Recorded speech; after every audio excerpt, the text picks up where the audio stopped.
to the Scouting Room Podcast with Dame and Dan. If you love NFL football, college football, and the NFL Draft, this podcast is for you.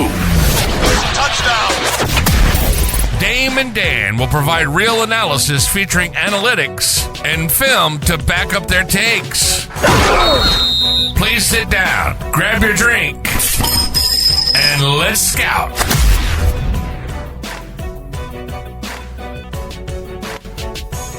Washington State wide receiver Kyle Williams was drafted by the New England Patriots in the 3rd round with the 5th pick in that round, and he is going to add one of the most important elements that the Patriots have been looking for to help their wide receiver core. You see here, he's in a stacked formation at the top of your screen. On the line of scrimmage, we have press man coverage, at least it looks right here.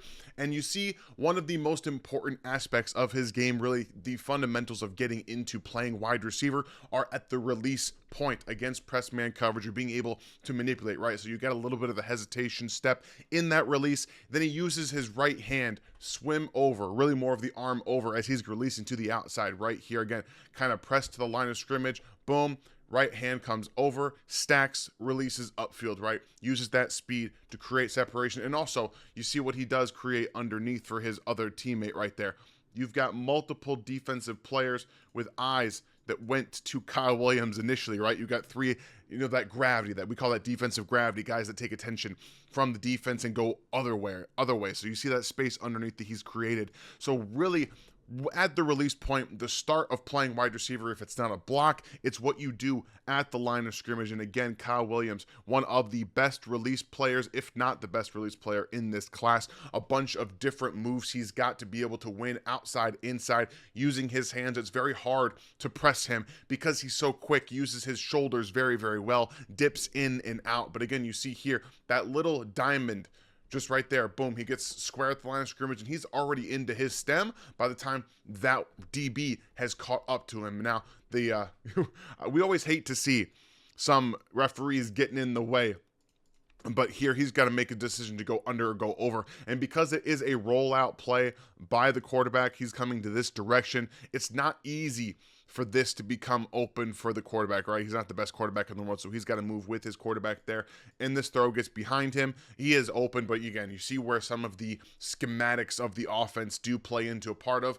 Targets don't always turn into catches, even with the ability to win quickly inside against man coverage. So there, again, you see how open he is. He wants to get a little bit more horizontal initially, but again, that ref was right in his way. I think if he was able to come a little bit more closer underneath straight line, you might see the quarterback get into that. But you've got two players in the throwing lane as well, so it's hard to be able to make that. So from the release point, where does your transition go to next? Maybe you're not playing against pure man coverage. Maybe you're playing against more off coverage and man coverage. So how are you going to be able to create separation in throughout the route? This is another area that I believe he's exceedingly exceptional at, the ability to manipulate.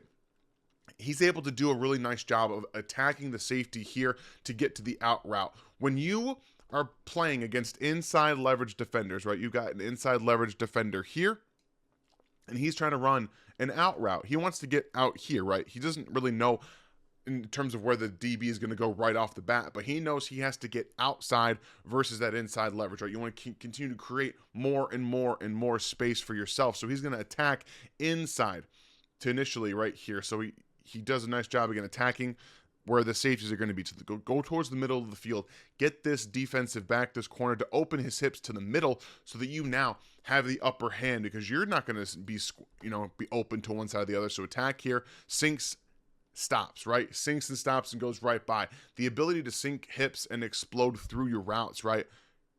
Deceleration through and attacking with that built up potential energy as you sink down into your break. Then he's able to explode out of it into that bend to the sideline. So really nice job attacking, creating that leverage, right? Stem manipulation, attack one spot, force that DB to believe you're going to go inside, and then you can break outward against that inside leverage. So again, really nice job to be able to create more space for himself in that route. I will say that his route tree is not as robust at Washington State that you'd like to see, but the tools to run everything are all there. We see the hip sink, the ability to explode out, the manipulation tactics, and that's really what I like to see.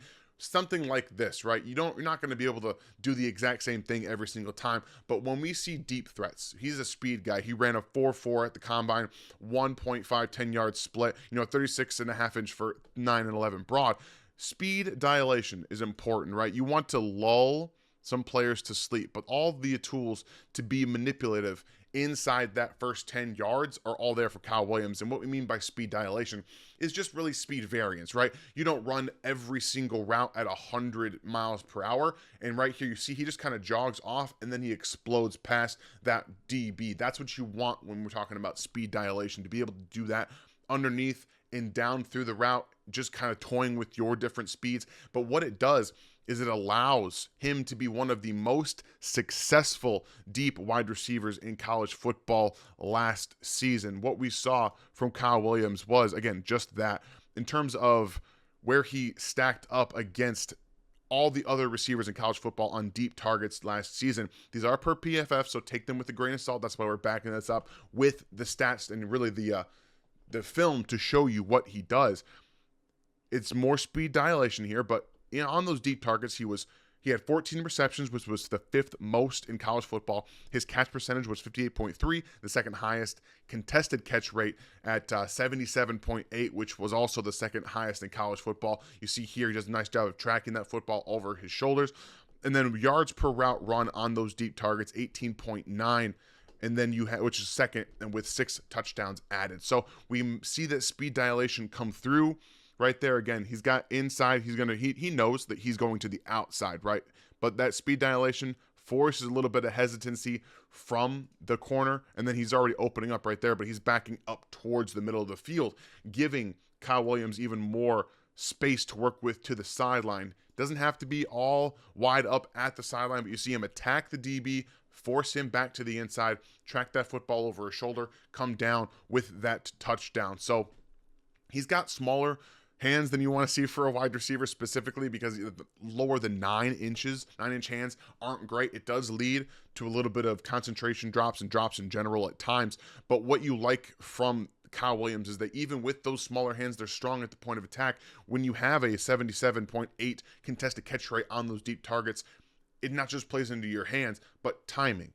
How he's timing his jumps, how he's timing his hands, showing late hands, being able to track the football over his shoulders, and then alignment versatility, right? He's 5'11", 190 pounds, so he's got the ability to play outside and inside. Here, you see more of that manipulation where he's running the fade route, but they're running that curl fade. We've seen a lot of success on this exact concept in the NFL, and one of, I think, the best receivers that do that is Justin Jefferson. I'm not saying Kyle Williams is Justin Jefferson, but you see the timing, the manipulation, right? All of that comes into play here, where he wants that DB to think he can go inside or outside, give himself like a two-way go, right? So at the top of his route, or excuse me, the top of the stem right here, he kind of slows down, gives that jab step to the outside. Well, you got the curl here, and then again explodes through that area right there. When you have a single high safety, there's much less room to cover, and again, he turns that DB around. He's got to turn around outside, who actually does a nice job of recovering, but he doesn't have the speed, and it doesn't really matter at all either because of the space. That's why we run those fades from the slot, because it creates a lot of space outside, right? You have 2 DBs inside one-on-one, but if you can get this man right here to trigger downhill on that curl, you're creating a ton of space for the football to be thrown into. And that's, even for an inaccurate quarterback, you can just kind of float it out there and let the receiver run under it. So right there, nice job tracking it and then trying to stop on a dime and cut underneath the safety. He doesn't get there, unfortunately. But again, you see where that tracking the football comes into play and how important it is really for a guy like Kyle Williams, who does have that speed, burst, manipulation tactics, and then just able to really find that football wherever it is around him. Even though he doesn't have the smallest, the biggest hands or the longest arms, he finds ways to maximize those traits, and I love what he does in that regard too. So the thing we always want to see with zone, right? You want to talk about how you can stop in zone. I think he could use to be a little bit tick faster on average, but overall, you see how they run the flare to the outside, the flare to the left, and then he's just kind of running that spot route where he's waiting to feel for that player. So running back comes to the out here, which again, we see that underneath defender go with and it clears that spot, right? So that's exactly what we're talking about, spot route. He's waiting for that defender to come so he can just kind of stop underneath and in that space that was created from the movement of the defender underneath stop. And then the catch to attack.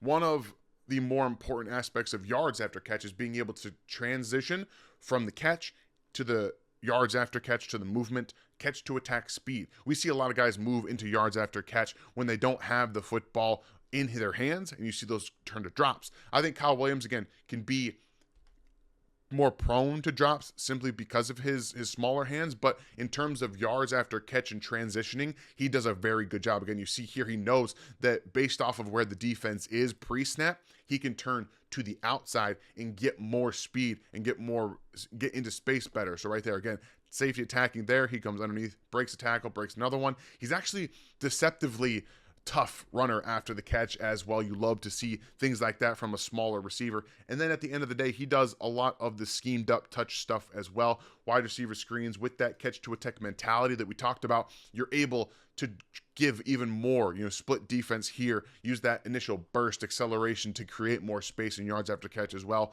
Second and short here does a really nice job. Again, stopping after he's caught the ball in the air. He has to go get it, right? Stops, comes down, and then he's immediately going to the outside. That number 4 is underneath. He doesn't have a chance to catch him there. So he can handle a lot of those schemed up touches for an offense. We know Josh McDaniels is going to do a nice job with the New England Patriots of scheming things up. Also, if you guys want a more detailed perception of what the Patriots are going to do to use Kyle Williams, please check out my guy Taylor Kyles over at CLNS Media, who did a breakdown and a full fit with the Patriots article over there. You can find it on his Twitter page as well as the CLNS Media. But this is what you want to see from yards after catch. Explosive, fast. He knows exactly how to get into space. And then we talk about the schemed up stuff right there. Again, they're just running interference here. So wide receiver is trying to catch this guy as well. Kyle Williams just running that angle route into space. I know Syracuse's defense isn't the best, and that he was just kind of all over them in this game. But you see right there how he's able to split the defense with his acceleration to speed. And while he does usually catch the football away from his frame, that's one of the things about being able to be thrown into space, right? Handle the scheme stuff. How can you transition into your yards after catch with those traits and those abilities if you can't catch the football consistently? So for a guy who does have not the biggest wingspan or the biggest hands, he does a really nice job of consistently putting himself in those situations to maximize the yards after catch, to maximize the schemed up stuff. So there are so many different elements of Kyle Williams' game that I appreciate that he's going to be able to bring to the New England Patriots. So when we look at what they've done in the offseason, you bring in Stefan Diggs, they're going to have a lot more usage with Stefan to be able to really develop Kyle Williams. So he's got a lot of tools, short area quickness, one of the best, if not the best release package in this draft class. He's going to be able to get open quickly, be one of those players that Drake May can count on, rely on very early in his career. And that's what you want. You want to get comfortable. You want to be a go-to player. And then he can transition. He can play outside. He can play inside. He's going to be moved all around the formation. You're going to see him in motion. You're going to see him schemed up. But you're also going to see the ability to win one-on-one matchups and maximize those scheme spots that Josh McDaniels is going to put him in. So I loved this pick for the New England Patriots, and I also think that Kyle Williams was one of the most underrated players coming into the draft. I had a third-round grade on him early, but this is the kind of thing that you need to round out an offense that's trying to find explosivity, right? Might not always be deep targets. It could be the yards after catch stuff that really help him become a focal point of this offense early on. So I hope you guys enjoyed this breakdown of now New England Patriot wide receiver Kyle Williams. You guys, please, if you're new to the scouting room, we're doing a lot of great work here, getting more podcasts out, trying to do more film reviews. So please join us here and be a subscriber to the channel. Please, hopefully I was able to earn a like from you guys as we dive into more and more of these film breakdowns. Have a great rest of your day, and we'll see you next time.